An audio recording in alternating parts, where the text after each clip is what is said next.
ગુજરાતના અગ્રીમ અખબારોમાં આપની કોઈ પણ પ્રકારની જાહેરાત આપવા માટે સંપર્ક કરો. જાહેરાત વ્યાજબી ભાવે પ્રસિદ્ધ કરી આપવામાં આવશે. ભરૂચથી દહેજ તરફ કર્મચારીઓને લઈ જતી બસમાં આગ ભભૂકી ઉઠતા અફરાતફરી મચી જવા પામી હતી. જીટીપીટીસીએલના કર્મચારીઓનો આબાદ બચાવ. ભરૂચથી દહેજ તરફ જતી જીટીપીટીસીએલના કર્મચારીઓને લઈ જતી લક્ઝરી બસમાં ગતરોજ બપોરે અચાનક આગ લાગી હતી. ઈકરા સ્કૂલ નજીક બસમાંથી ધુમાડો નીકળતા ડ્રાઈવરે તરત જ બસને રોડની સાઈડમાં ઊભી રાખી હતી.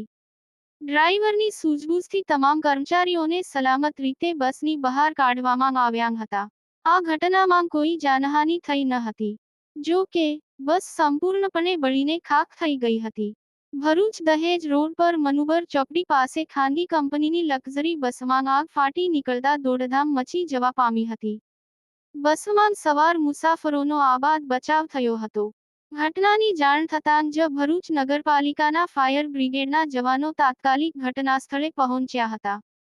ફાયર ફાઇટર્સે પાણીનો મારો ચલાવીને આગ પર કાબૂ મેળવ્યો હતો. આગને કારણે બસ માલિકને મોટું આર્થિક નુકસાન થયું છે.